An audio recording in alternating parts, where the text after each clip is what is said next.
like to give them too much attention. But I say thank God. I mean, it's bringing Ethereum back into my price range a little bit closer. I threw like 10 bucks at it at 320 when I saw it, and another 20 at 270, and that's all the discretionary spending I've got for today. But I mean, I don't really care if it goes down even lower. I mean, sure. If you're panic selling, I mean, don't do it, man. It's like I'll buy as soon as I have more money, no matter where it is. And if this is an effect of, I've heard some people say, you know, to get into the Bancor ICO, people put a bunch of money in just to get into that. Now maybe it's pulling out. I don't really care. Again, I'll buy at any level. It doesn't bother me. But on to the rest of my discussions. It seems to me that Ethereum could envelop like a lot of things, like private coins or even like quantum resistant coins. I thought I heard they were working on some kind of chain like that.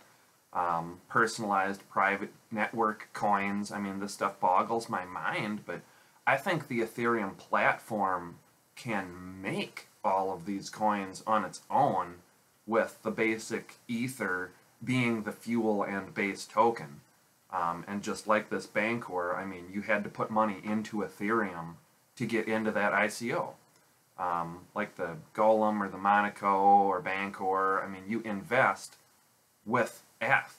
I mean, those can then become worth a lot more individually or go bust, but the whole system runs on Ether. And as far as the complaint against the gas prices, I don't have to read the fine print to agree with Vitalik when he said contracts aren't being written the most efficiently. I mean, of course, some experience will train developers to write the contracts better, but I mean, you think the programming isn't capable of adjusting prices if written precisely? It's like, I bet it could. As I've mentioned before, Ether can be divided a quintillion times. I mean, it can't get too expensive to make gas cost prohibitive. And, I mean, code it correctly, just build in a little self-check for an exchange index or something. I mean, I don't know, but it doesn't seem beyond them to me. And then, I mean, to liken Ethereum's, like, base Ether as a money, like, if Ether is like $1, and a particular offering is like a stock, I mean, yeah, $1 might be worth crap, but an Apple stock is valuable and it's denominated in the input currency. So, I mean, I feel fine just going with the straight Ether right now. If I had more time and knowledge, a lot of these projects seem real promising. I mean, right now I'm doing better than I ever desired with Ethereum, and I'm still kind of overtaxed and just don't have the time or energy to research all of these coins in the top 10 or the top 30. I kind of grasp that Ethereum is something allowing a lot of this individual economic activity, even for other coins, to run on its network. And, I mean, I'd like to know a lot more about everything out there, honestly. But I'm not a guy to do reviews on many other coins right now. I know opportunities are there, but for now I'm just sticking to what I think I know and plan to kind of slowly branch out from here. And a lot of times too, like in some of my videos, I look kind of slack-jawed or focused or something. You know, I'm kind of working this stuff out too, and talking about it and hearing myself say it aloud, you know, it helps me get a grip on a lot of this stuff and, you know, solidify my own understanding. Again, last video I mentioned like the Monaco and the Shift card has already been around. That just seems like a great idea to me. I mean, just you could just put all your money into just Bitcoin or Ethereum and spend it from there and just like save your cryptos and amass them and just dispense them out as you would normal money. But I mean, that seems simple. That seems like a big draw to me. And I'll put a link to down below of a good video where Antonopoulos was discussing how like even chargebacks and like credit card issues, I mean with cryptos, are almost like more easily dealt with than the traditional banking structure with chargebacks and multiple vendors and crap. I mean, if you get like multi-signature releases, I mean, honestly, these smart guys have a lot of good answers to basically any what-if scenario I can think of. But I mean, for people selling, I mean, why would you ever take a cash out short of, I mean, using Ethereum to like purchase something or Bitcoin or whatever? Um, you know, I don't really have a number to sell at. I mean, when I can go down the street and like buy something at the gas station with Ethereum, it's like, yeah, that's when I'll start like unloading it just because I'll be using it. But whatever. Again, I don't know. I like to just try and reach as many people as I can. I said I tried to send a letter to the editor and I mean reach the print readers. But, you know, slow and steady, I think overall the entire realm is growing. I do think, too, that maybe as the baby boomers and, like, the my US dollar kind of loyalists age out a bit, you know, millennials, it's like I haven't really seen, like, a good boom in industry to make me, you know, stick to the dollar. I mean, my entire life it's kind of been going down. But as those kind of people age out, which they are, which is going to cause more economic woes in the next not too distant future here. I mean, I think the under 40s will be pretty open to cryptos, and especially like the under 30s. That's where I still think there's like a 10 times gain at least in cryptos across the board. For people saying Ethereum's like buggy and pre-mined, it's like, yeah, well, Satoshi and like the Winklevoss twins, like, I mean, is that considered like pre-mined or something? I mean, if they showed up and just started dropping their shares, I mean, there's, you know, so Ethereum was pre-mined. It's like the early Bitcoin, like the Roger Veers, and yeah, I mean, who knows? I mean, massive shares of Bitcoin are just held by these guys, and nobody's interested in tanking their own world. And every time the price does like a steep multi-dollar plunge, I mean, that might be one whale like taking profit and cashing out in part or in whole, I don't know. But as to like the complaint of buggy, like Ethereum's buggy, I mean, if the addresses were hackable or some fundamental problem were there, I mean, I think we all would have heard about it. It's like, it doesn't work. I mean, you can hack my account or something, or you can intercept burnt fuel cost. I mean, that's not there. I mean, any complaint as far as buggy just seems to be someone not writing a contract correctly. So, I mean, until I actually hear something of substance to that complaint, it's like I don't really concern myself with that. And in this recent sell-off here, and some people, I saw some video saying like Coinbase a year ago allowed Ethereum on its exchange, and all the people that maybe bought like mega shares then, like in a year, then you're, instead of paying for income tax, you only have to pay a capital gains 15% tax. So in the next month, then there's really going to be a sell-off. It's like, I kind of doubt that, but I mean, even if there is, it's like, I'll buy like a fiend with whatever I've got at whatever it's at. Like if it goes back down to 200 and lower, I mean, I'll be buying. I am buying. I just bought some today. It's like, I don't feel bad. It's like, oh geez, like the first 10 bucks, like 320, I could have waited like another 10 minutes and got, I don't care. It's like, if I have money, like I don't care where it's at. Like I think it's going up in the long term, which like I don't think long term is that long term with any of these. It's like when the other option is like buying like a bond for like 30 years or like buying a CD at a bank for like 5 years. I mean, the long term in cryptos, I mean, whatever. I mean, it's going up, up, up. Like I'm kind of in agreement with like the crazies out there saying like F to 1,000 by the end of the year. It's like, I don't think that's insane anymore because I've experienced what Ethereum can do. And for anybody howling, bubble, bubble, which I've mentioned before, I mean, I don't think cryptos are a bubble. They're an entirely new asset class and tech development. And to the bubble mongers, I would reply, like, and the stock market isn't? Like, everything else in the world based on global financial markets isn't right now? I mean, for people saying, like, oh, it's not a hedge or something. I mean, and saying, like, look, hey, the market's way up. I mean, give me a break.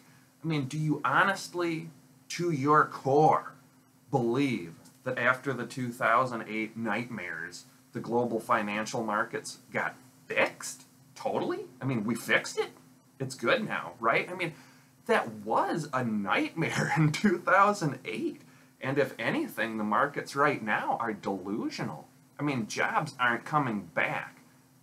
And, like, not to the U.S. specifically, because I think a lot of them got automated into oblivion or irrevocably left for lower prices abroad in the great race to the bottom, as economists say, like just finding somewhere else with lower wages.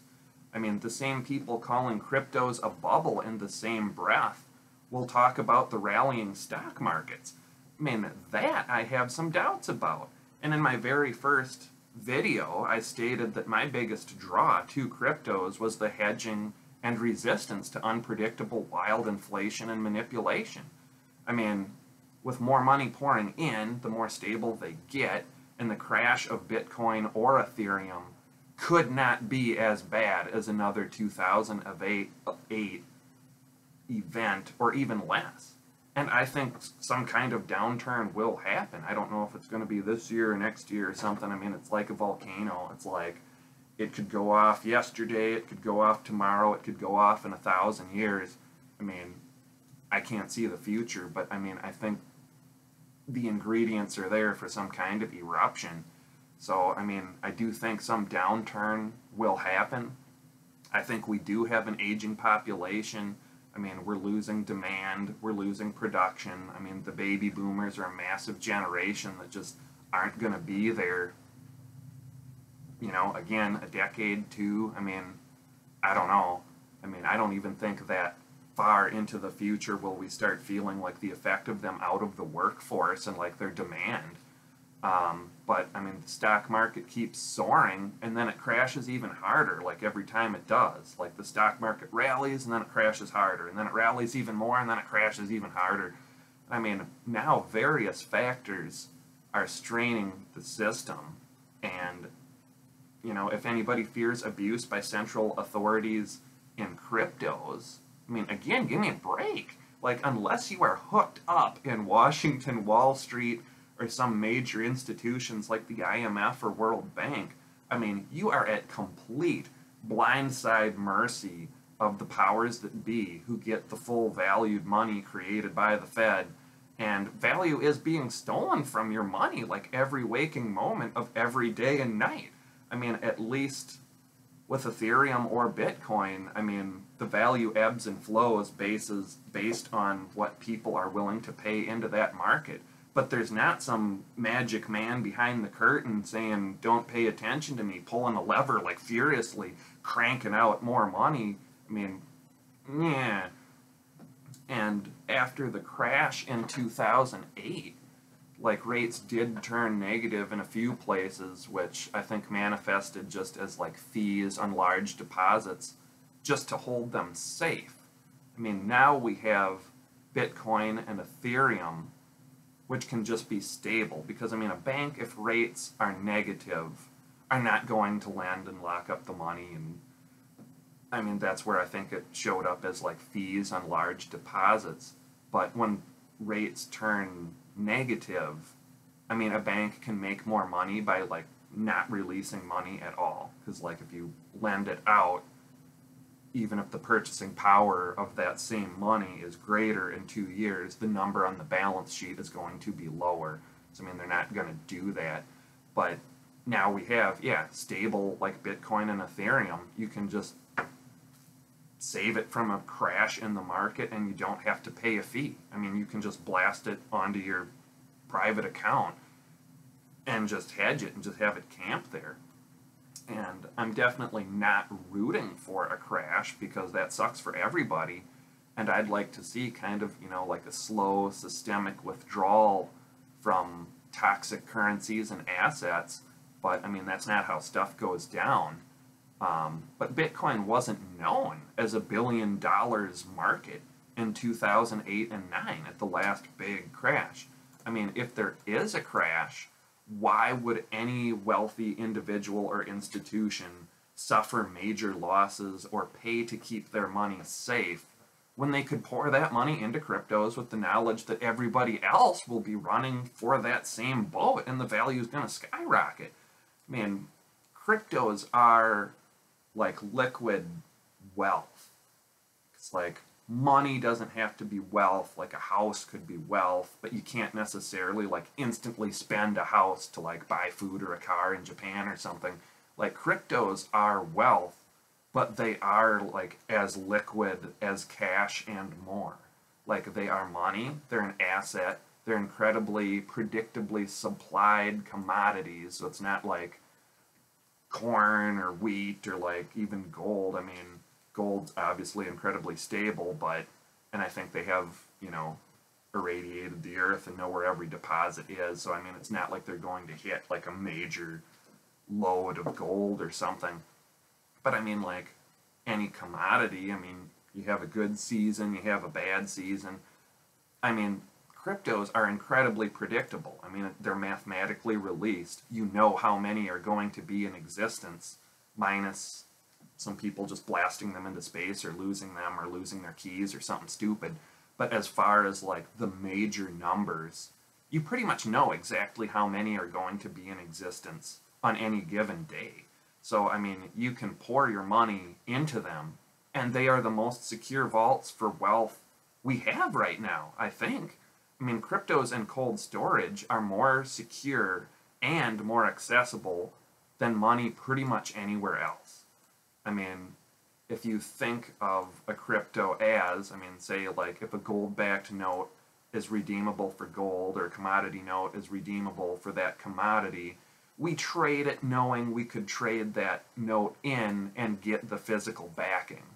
And then a fiat, like paper dollar, is redeemable for many different commodities and services, and it is versatile, but it isn't specifically backed by any single thing.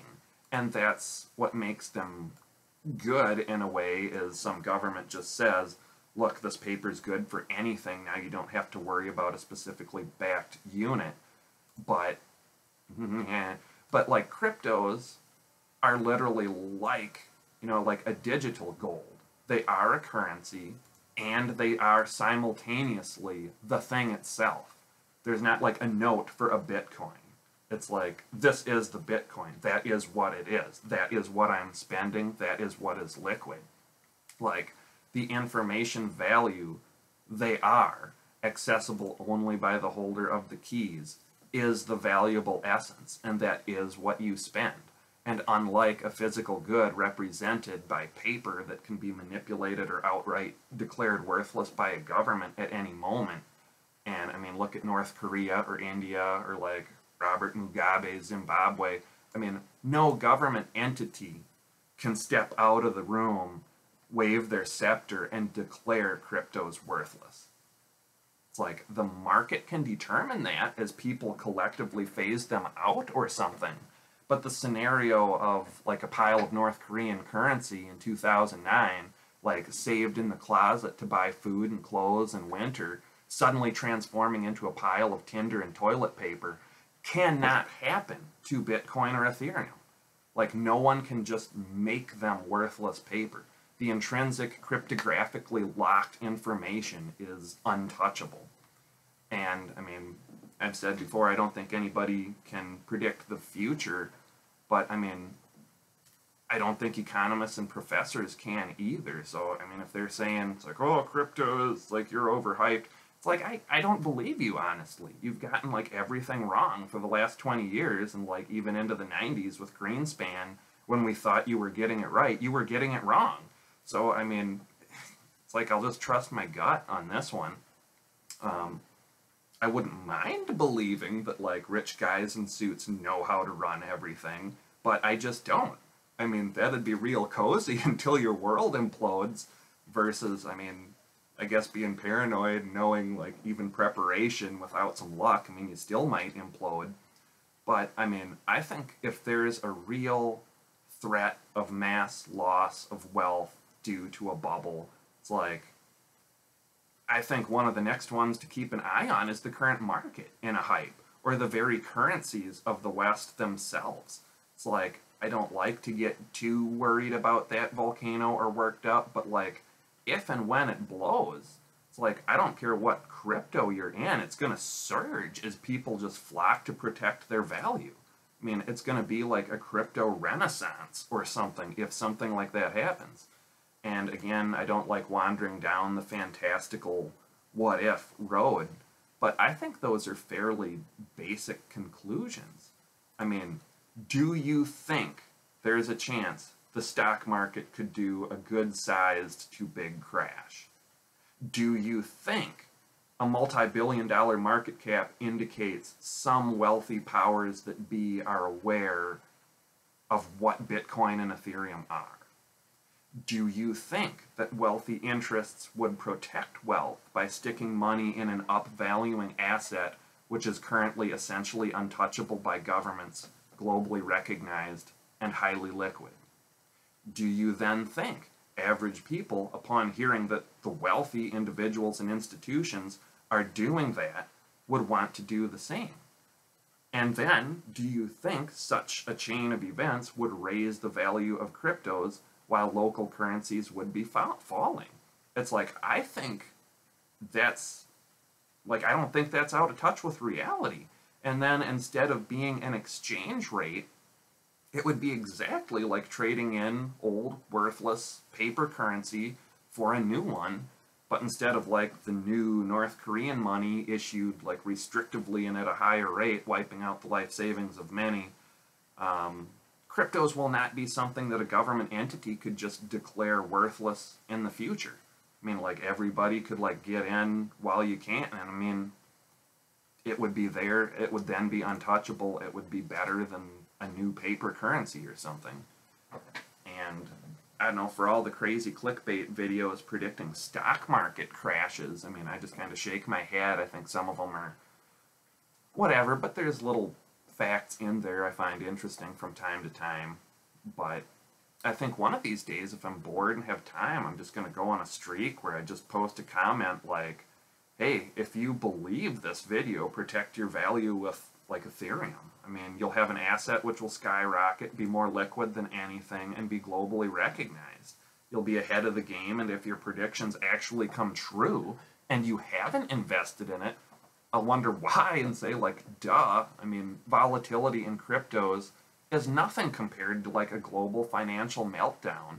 I mean, like, even like the 1929, it was something like 80% just, like, vanished in thin air. It's like, yeah, I gripe about Bitcoin being volatile, and like today, oh god, there's a little downtick from Ethereum, because again, I think there's reasons for that.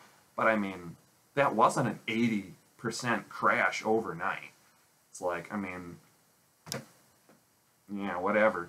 I mean, those videos are kind of their own genre of like frantic hyping, you know, like stock market versus like crypto talkers or something. But I mean, even if cryptos aren't what that particular audience is after, I mean, I see overlap, and I think it's one more area to spread the word, because if people are concerned with stock market collapse, hedge it with cryptos. I mean, whatever. And then, like, on a positive, not apocalyptic note or something, I mean, I've previously said that, like, one way or another, I think cryptos are going to get official acknowledgement and approval for public trading. And then, I mean, the lid's going to blow off. I mean, there are click ads all over the coin-centric sites right now saying, you know, click to find out how to put your IRA or 401k money into cryptos. I mean, again, that Monaco card, I'm pretty stoked about that. I mean, that's pretty much here. When financial advisors get to pour people's savings and investments into crypto and add a percentage of crypto to everybody's portfolio, I mean, holy crap. It's like, and I don't think that's impossible at all. I I mean, if anything, I think it's in the highly likely to inevitable category. And I mean, slavering financial planners are not going to ignore cryptos. So I guess that's it for today. I'll put a couple links to some videos down here. Also, I saw on CoinDesk, was it United Nations food program sent aid to like 10,000 Syrian refugees using Ethereum blockchain. I mean, there are uses coming out. I mean, a given day's crash or boom or something because of an offering, I mean, does not concern me. So don't panic sell. I mean, I'll be there buying at any price on any day whenever I can scrounge up some change to buy some. With that, as always, thanks for watching. See you next time.